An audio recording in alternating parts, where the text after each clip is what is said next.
to chat with you. I was trying to think about the last time. I was like, it's fall. I think it was fall when you were in Boston and we were sitting outside near MIT, but that's been years. It was definitely pre-pandemic because we did not have masks, but no, but it had to have been, it was, I'm trying to think what took me to Boston for that trip, and it had to be 3-4 years ago. So it's been a while, but I totally remember how lovely that conversation was. So really seem, I mean, I don't know. My sense of time is. Yeah. So, because it's been a while, what have you been up to? Well, since we talked, I had produced a book called Power of Onlyness, which I think when I was researching with you was talking about the role of community. That power doesn't happen as a private construct, it's a social construct, and the role of community, especially for those of us who don't have power, plays. And I remember that conversation because it affirmed a direction I had just been sort of developing, but then I was like, yeah, this is it. So that book has since come out, and really just continuing down that direction about how do we get all these voices to count, in a society that desperately needs our ideas. Well, it's so interesting because yesterday we're running our annual event virtually.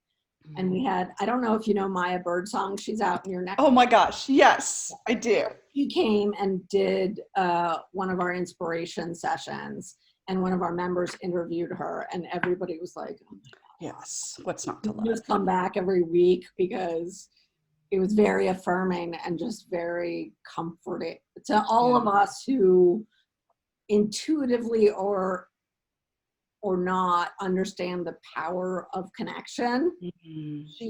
She's really articulated it in a way, like, I don't know, it was a very soothing, especially given the context of what we're going through. Just globally, it was a very soothing conversation. She's lovely. She's one of the most brilliant minds of our time, and she has fully lived community, which I think is the piece that if you haven't lived it, you don't understand what the nuances of it are. So I think she's really amazing to talk about it. I think she talks about it with depth because she's lived it at depth, right? And understands that every level of the way in which we relate to the world is a form of community, whether it's within ourselves, and then as we form that first dyad with a partner, and then as we build, relational constructs at work or at, in our neighborhood or at school or all these different things. She's lovely, brilliant. So anyways, I'm coming kind of off of that. Oh, that's great. And it's interesting because it also segues, and I know you have this background, which reading her book and listening to her, I got thinking about lead users in innovation.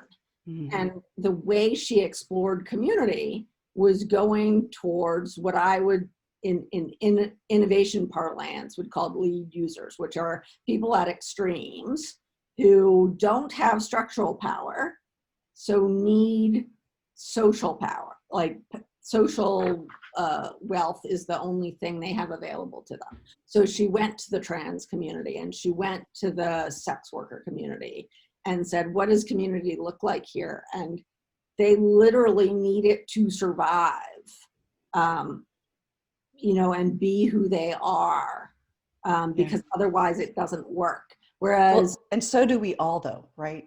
We do, but we can't, some of us can't see it as easily as other people, but we all do. There's this, in fact, I'm responding to a note in my inbox, which will I think be this week's column, but it was this person basically saying, do I really have to give a shit about what my people think about? And there's this isolation that this person has created within their own heart, right? Which is that, oh, there's this part of me that cares about, in this case, like BLM at my personal life, but please don't bring it into the workplace. And the tearing, you can almost feel that person torn asunder inside. Well, so what I've observed, and Maya brought this up, but in my own life, I've observed this too, is the economic shift, right? As you get wealthier, and I almost, like yesterday, I was thinking, are we too wealthy to understand the value of community, right? Does it get in the way of us forming community? Because my grandparents were all farmers. The way you survived being a small family farmer was by building community, because you shared expensive equipment and you needed people to pull in the hay, and you literally didn't survive without it. And I grew up without a lot of money and a strong community, but now I'm in a better socioeconomic place. But you get to this, well, I can pay for all these things. So you stop asking for favors. And that came up in the conversation yesterday too. And I've been thinking about it for a while, and I've purposely started asking for favors from my friends, even though I could theoretically find somebody to help me, because I'm like, we need those kind of regular connections, and we lose them. We get so isolated in our wealth or our power or our structural role. I don't know. And it's an interesting problem. Right, that we don't need someone to bring bread over to our house, but we love it when they do, right? Yeah. That when the pandemic first hit, I remember a girlfriend of mine saying she had just run out of toilet paper and they were using this sort of paper stuff, you know. And I said, "Oh, I'm happy to bring over you know, like it was such a funny conversation that we would never have had." And right after the pandemic started, I remember I had all these much more real, I almost want to put air quotes around that, but real conversations with people about what my worst fears were, what I needed from people. And like one example was, there was an organization who had hired me, and then because, you know, just waves around, had to bail and was really concerned and wanted me to create a video for the people who would no longer be able to, just basically saying we're going to postpone, but they wanted me to do a little video. And I said, well, I haven't washed my hair in 6 days and I haven't left this couch. Like, so no, you do not want a video from me because I'm a total and utter wreck. And I said, because literally everything in my entire financial set of commitments just has all disappeared. So I'm sitting here, watching Law and Order and trying to cope. And the person, and it was something that I would never have admitted to before. Like it would have been like, I would have hidden that, like you wouldn't believe. And I was like, but yeah, not happening. 6 days of not washing my hair kind of thing, not a pretty sight. And that person went and did a auto deposit of half the fee, not knowing when we were going to commit and stuff, and just did it. It just showed up in my, sort of thing. And then like a couple days later, I noticed, and her point was, I got you. Yeah. Right. And it was that kind of thing where we're like able to be real with each other, where we are, I was never going to starve, like compared to a lot of people, right? Like that are more suffering. But so I wasn't trying to say I was destitute or anything, but it was just really getting to me that sense of no one valuing, right? Economically valuing the work I was doing. And I was like, well, then why am I doing this work? Right. Then it's a nice to have, not a need to have. And that person was basically like saying, no, we need you. Yeah.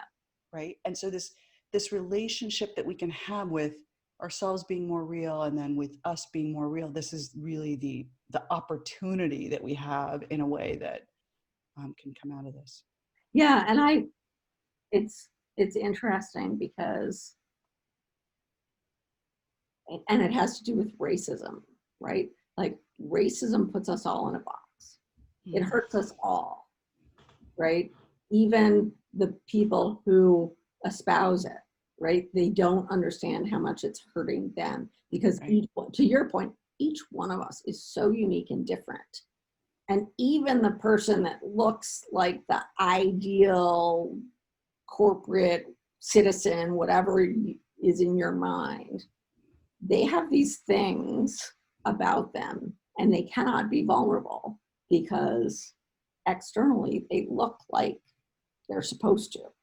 And so they're holding that together because that's kind of what they're supposed to look like. Well, even the words you just used, if I can slow us down for a second and just explore these words we call unique and different. Unique is such an interesting word. I'm like somebody had me do this the other day and said, how many languages do you know? And I said, well, technically I have been able to speak 7 languages in my life, technically, but I cannot recall most of that, right? I am proficient really only in English. And, but I often really think about what does a word mean, and unique is almost always relative. So you are only unique as compared to something. So woman in a boardroom, first vice presidential candidate, whatever it is, right? And uh,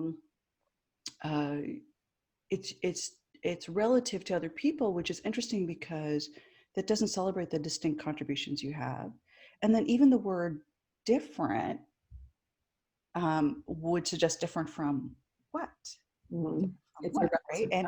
And so one of the reasons I start using words like distinctly oneself is because I'm trying to say it is not a relative thing, that there are 7 billion of us on this earth and each of us has something of value distinctly true to that spot in the world. Only one stands. And from that spot, history and experience, as well as one's visions and hopes, that future that only you can even possibly start to imagine, that is what you bring. And until we celebrate that distinction, we actually aren't able to tap into one's capacity. And of course, that's living within the network of ourselves first, and then understanding how that network starts to connect us to other people. Which then gets to one of the conversations I had on this show was with a psychologist, Gretchen Schmelzer, who does a lot of work in trauma. And she was talking about leadership in uncertain times. And she was kind of saying part of the struggle we're having is we think we can plan, and now the future is uncertain. And many of us know the future is always uncertain. But she was basically pointing out that people need that certainty in order to not feel anxious. And she's like, she pointed out, and I've really been thinking about it a lot, which is there's another way to get that certainty, which is to know yourself. And if you know yourself and have done that work to really understand your strengths, your weaknesses, what you uniquely can or distinctively contribute. Sorry, I'm using. No, it's all good. It's all good. Then it's very easy to quickly make decisions about a changing environment. And so we're centered in the wholeness of ourselves. Yes. And then also, by the way, as we're centered in our wholeness of ourselves, it's not like an isolated act. The beauty of, in fact, when I wrote the book, Power of Onlyness, one of the things I wanted to cover to try to capture, but couldn't communicate with other people, was this notion of, it's like you're pulling on a thread that only you see. And instead of like the whole fabric unraveling, which is how everyone, by the way, imagines, like, if it's just me, then, oh my gosh, I'm going to be out here by myself. Fabric together. Right. And actually connects you to the fabric of the world. Right. So that singular, so I wanted like this image of this like sparkling thread that only you see. And then as you pull on it, you end up finding yourself connected. And that's really, in fact, I think it was the Japanese version or the Taiwanese version, I can't remember now, actually communicated this one plus as the cover and then a network behind it, which is what is it that I hold in my own multitudes that connects me to Rachel and to Shannon and to other people who are listening in, right? What is that set of threads? Because it's not just one thread too. All of our governance structures organizationally prevent us from pursuing that thing that's different from what the organization has mandated, right? And so when I the abstraction is the abstraction that I'm getting through is, can we use community governance? Because community makes diversity a feature, not a bug, right? So in community, if you're not yourself, you don't gain connection, right? Like you can't authentically connect. It's a really interesting thing, right? To talk about, well, how do we measure things? Because right now, human beings, every mechanism in a corporate governance structure, and of course, I've sat on corporate boards and sat in these rooms and realized, oh my gosh, this is this is pervasive, not just from a theoretical perspective, but the conversations we're having. And what we're faced with is human beings in every measurement system. Literally, I'm going to say this is universal because I've actually studied it. Every measurement system treats human beings like a cost in the system, and instead of the source. And so the way you start to, in fact, I have this wild dream. Can I share my totally crazy wild dream? Yeah, absolutely. I really want to study this, but I want to do it through like, there's a program you can do where you get a PhD in OD work and spirituality at the same time. And I thought, oh, I could do like a 2-year study with a couple different advisors and study just this. And which is, if you're starting to see everyone as a human being as a cost in the system, the shift has to be, how do you value relationships? Because what drives performance isn't productivity, isn't efficiency, right? It is about the way in which we interact and relate to each other, because then I'm able to lift Rachel up and Rachel's able to lift me up. And actually, it's not the sum of our parts. It's this thing that happens when we bring out something more than even I knew I had within me and you had within That's you. what I'm trying to drive at, which is we need to get away from measuring outputs, because not only does it put the focus on like you're only valuable for the hour of work that you're like sitting a butt in a seat for, which with creative work anyways, like I can't produce the same thing this hour as I'm going to produce next hour. It's so dependent on relationships and energy and all these things that have nothing to do with the time that I'm spending. Right. And what if, so we've started measuring engagement behaviors, which are all social, right? They all require two things. And I think about it a lot. The simplest way I conceive it is kids learning how their multiplication tables. And so when I was growing up, the educational system was, did you get that right? Which is basically measuring output. And I'm like, there are so many ways I could get that right and have no idea how to actually multiply anything. Right. And the teacher would have no idea. They'd be like, you got 100 on the test, you must know how to multiply. Maybe I cheated, maybe I memorized, like whatever. But if I look at the behaviors that build up to the answer and I measure those, I can see that entire behavior chain. And then if you measured multiplication that way, the teacher, it's a leading indicator, and the teacher could kind of be like, this is where you fell down. Like, it's this concept that you don't understand. So it's not about the output, and every person has a different threshold for how many times they have to repeat that behavior to really get the output regularly and scale it. But it's much more effective to measure that and adjust. And it's feedback then, not a zero sum, like you're right or you're wrong feedback mechanism. Anyways, it's fascinating if you start reorienting that way. Because it doesn't, culture is too amorphous to measure, but it measures the manifestation of culture. Right? If you measure how many people are asking questions, it's an indication, are people comfortable asking questions? Are they getting answers? They're not getting answers and they're not comfortable. Like, it gives you information to say, okay, we're not getting more people asking questions. What's wrong? Like, or why? I don't know. So like, I'm really interested in that. How do we structurally change our measurements so that we are looking at the process, the how, not the what? Yeah. I think you're onto something.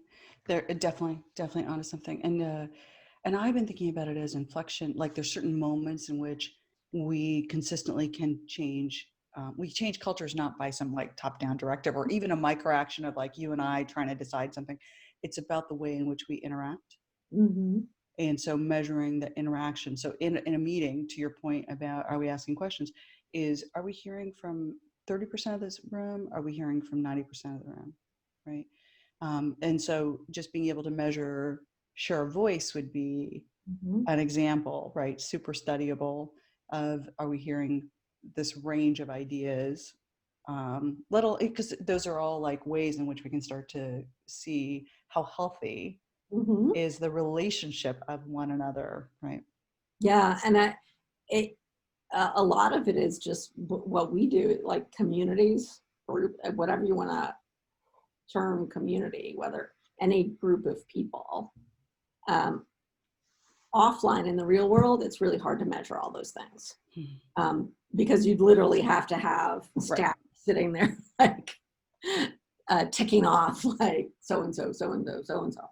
Online, what I've learned in online communities is you can see all of that all of a sudden. The problem becomes, we work with clients to try and get the behavioral measurements out, and it took me a long time to figure this out, but it was really hard for our clients to do that. Like they couldn't do that. And I was like, I don't understand what's so hard. You have API access to all the data in your system. Like, what is the problem? And then I realized that the join codes in the databases are all content-based transactions. So like, that's why we can say 10,000 people viewed this thing, but we can't say Nilofer viewed this thing and then she did this thing and then she did this thing. And I was like, oh, our database architecture is Still siloed, right? Still yeah, siloed. well, and it's calcified our mindset around productivity, like literally what you predict, which is now why we're drowning in content and starved for meaning. Right. But this is where, you and I are both been working in the change space for a long time. And so one of those things is like, well, how do we shift mindsets? Then how do we shift behaviors? And how do we shift processes? And how do we shift metrics? Like these are all different layers, right? And I think it's one of those, like, I think we have to start. I see the other side. Let's put it, I'm not trying to do an us and them, but I'm going to, for the sake of having this conversation, I'm just going to do a little prototype, right? Which is, there is a group of people whose entire business is predicated on what has been. And then there are the rest of us who are trying to shape what can be. And if I could use a really fun metaphor, it's like, well, they're like the stormtrooper world is super organized and the Rebel Alliance is all over the place. And we are like not even showing up to the same planet, The stormtroopers already have the power. Right. And so I'm just saying, like, they have the power. They look like they're winning. They're super, like, they're even dressed well. You know what I'm saying? I'm like, they got it pulled together. And there's a sense of belonging to that world that they, even though they know it sucks at one level, every stormtrooper knows it sucks at one level, they still feel like they belong to something. Whereas like we look like chaos on a stick, and so the thing that I really believe is necessary is some set of coalitions. In fact, I had this funny thought yesterday or day before yesterday when The Economist had covered the new book, Humanocracy, which is Gary Hamel's latest work with somebody else. I'm sorry for not remembering the name. Yeah, Michelle, his last name starts with Z. I know him. Yeah, Thank you. You're thinking of exactly who I'm thinking of. And The Economist, I was like noticing that The Economist had covered that book, and they always do it in this really kind of like deceptive way. Like they're not actually saying, I'm doing a book. I'm not talking about a book. So they do it in this weird way, sort of roundabout way. So you're not supposed to know they're promoting a book. And they promoted it, and they described it in this very funny way. And so I tweeted it, and Michelle came and tweeted me the sort of his table, his 2x10 kind of table, as if I haven't seen that table for the last 15 years. And that same table keeps occurring in everyone's book as if somehow it's a fucking miracle that productivity is on one side and all the things that enable human beings to thrive is on the other side. And all of us have produced the table. So I'm not like actually even making fun of it. I'm sort of making fun of it, but I'm not. But it's like, we know this. We know this. But the humanocracy person's acting as if it's the first time we've ever created the table, right? And I'm sure I did it when I came along. And I'm sure other people have, you know what I mean? And I think like we need to act a little more in concert and coordinate and go, okay, we know these three things. Okay, what do we not know? And then start building. And that's what I think if you see, put a pin in this one, 10 years from now, this is to me the work that I'll be doing. Well, it's interesting because I feel, and maybe I'm naive, but I feel like a lot of the work we've been doing is the how on the community side. And the book I'm slowly and not very well trying to write is taking it and breaking it down and saying, here's how you attack each of these problems. Because what we're seeing on the community side, and it's still limited, meaning it's not quite up to the level of social or organizational governance yet, but the community governance is really showing how to flip that. Because I can't wait to see that, Rachel. About community, and I had this aha while I was writing it, which I kind of knew, but didn't articulate this way. Everything about governance right now is almost wholly extrinsic. What can I exchange with you? Money, ping pong tables, like what can I give you to get you to spend your hours working for me? Mm-hmm. In communities, we have no structural authority or power to tell anyone anything. And so everything needs to be intrinsic. So I need a strategy that intrinsically speaks to your meaning. It needs to engage you. Like, right. In absence of budget, you have to figure out other things. To engage you, right, in something that matters to you.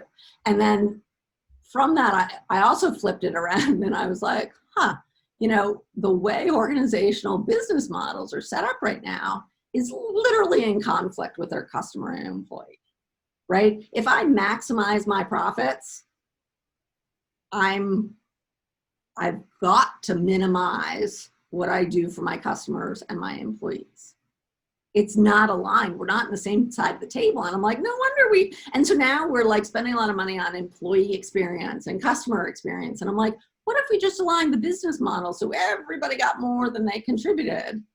And why don't we talk about customer ROI and employee ROI? Or like, not ROI is the wrong term because it's not financial all the time, but well, it's the fishes and loaves story, right? If we can go back to that metaphor, I remember when I first heard it, I happened to really have a lovely storyteller as the person who first introduced me to that story. And she said, you know, it's not like it magically happened. The fishes and loaves story is like, it would be like us. And I remember she sort of related it this way. It's like, you know how like in our handbags or in our gym bags or whatever, like we're carrying a power bar and some nuts and stuff, right? Like, and it's like if an airplane was suddenly stranded, we'd all be like, what do we have? Right? We'd pull stuff out and be like, I'm happy to share because, you know, we're here.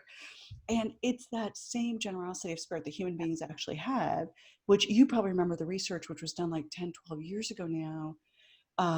It said, if you pay someone for something that they actually want to do, their motivation for it goes down.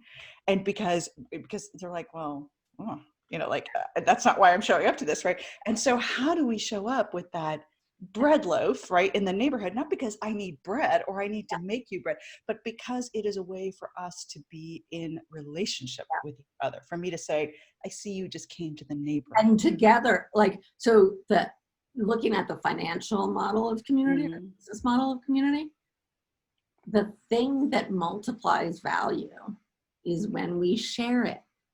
Right. And we're so focused. That's the story of the fishes and loaves, right? Like we're so oriented towards like capturing value for ourselves. And I'm like, that value. So when you share your backyard with friends, your backyard is better. Right. So the opportunity to think about value and value creation in ways that are different than the numeric is one piece. And the thing is that we have a lot of people who are broken from a wholeness perspective, right? And so, like, I had 3 people write into a column. So I think you know that I've been working on a new thing, a new project. So one of my realizations after writing this book is everyone understands in theory how to tap their onlyness, right? Like theoretically, yes, I would like to contribute that which only I have. So like, yep. And then like the first little millisecond of dust that shows up in their way, they like halt and walk away from themselves. And it's because everything around their social context is telling them to do it, like to walk away from themselves, whether it's, well, you need a job, so you better just take the thing that pays you or whatever, right? Like my boss says this about me. And so the ones that came in a couple weeks ago were all the same, which is basically like, do I really need to have a purpose? I'm just a middle-aged white guy doing middle management stuff. And another person said, well, I kind of believe in my mission, but I also walk away from it. So all these things. And what was happening was they were having a hard time committing to their purpose because they thought each of them in whatever way thought that they had to do it all by themselves. And what they hadn't like really put together is purpose is something we do with each other. It is not isolated. And so then to the point about how excited we are when we see each other, right? Like, oh my God, we haven't seen each other, but it's so clear how much more joyous it is to talk about community with someone who gets community. Right? Well, so what I've noticed too about that, and this has taken me a long time because all the motivations are not set up to reinforce this. But the more excited you are about something, the more someone wants to hire you for that or pay you to do that. Meaning like that authentic, caring, excitement, joy, fun, all of that stuff is very attractive. People want to be part of that. But they don't reinforce it, right? So if you just kind of think about what, like, these people had written these 3 questions, and I was like, you got to go, like, the only way you center your own meaning in the world is to center it. But standing in that spot in the world, only one stands. When people are almost like shoving you off that spot, no, you can't do it. That's right. It's your own rootedness, that your own, yeah. That onlyness, you need other people to help you understand, right? You can't do it on your own. Because you never meant to be. It was never about, so that's what's so funny is I remember Cindy Gallup, who's a branding person,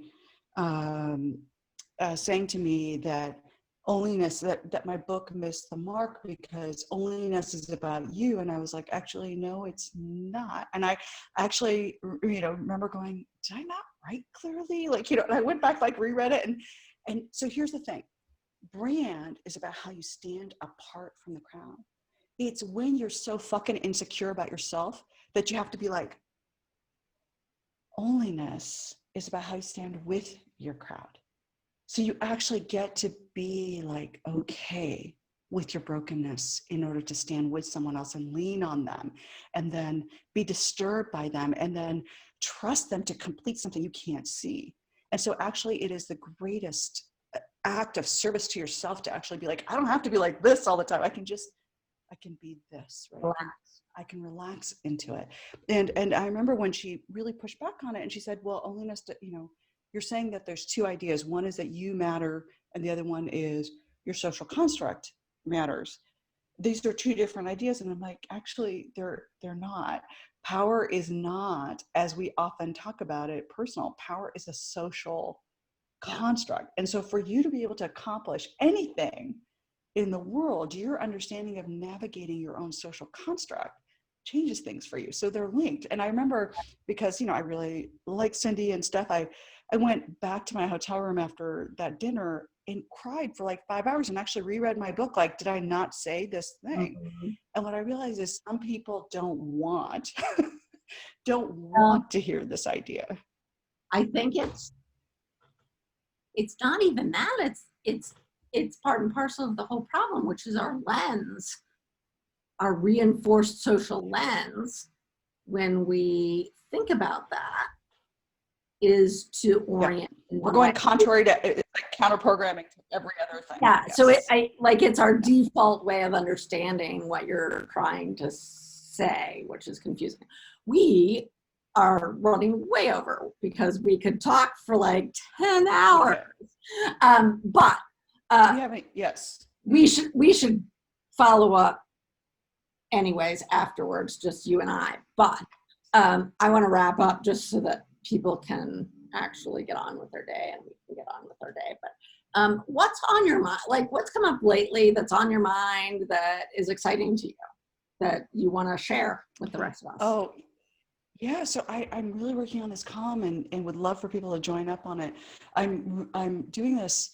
It's called At Work, with the whole notion of, it's all about how do we apply these ideas of purpose and community and power and so on in our lives, and have been writing, basically turning my inbox public, right? So, because I write back to a lot of people about things, and now with a little bit of editorial help, really cleaning that up and getting it out there. And I get these profound responses back too. And so for those people who want to activate that thing, my goal here is to build community around that, so we can become a place that says, it's like watching a car wreck. Like, we can watch somebody else make that mistake and be like, don't do that. So it's a way for you to kind of tune into that thing, and in the process learn how to activate oneself and be fully alive at work. Awesome. And how can they access that? At Work, just spelled it out, atwork.substack.com. Awesome. Well, Nilofer, we could go on for a long time, but good, and we should probably. No, it was great to reconnect, and I think you're mirroring a lot of the things that are like swirling around in my head about how we can really optimize our systems to be to reward diversity rather than try and kind of smooth it out, right? Like how, and my big thing is, how can we take a cage and turn it into a trellis, right? It's sort of the same thing, but it puts agency in a very different place. And that is 100% of the problem, right? Or the solution or the opportunity is to put the power it is back in the individual's hands rather than some kind of structural. Right. We've been so organization centered for so long, and we got to center on that source of ideas, which is about onlyness. Yeah. So thank you for spending an early Friday morning with us. And I need more coffee too, even though it's a lot later here. But it was great to talk to you, and have a great weekend. Nice talking to you too. Thank you. Bye.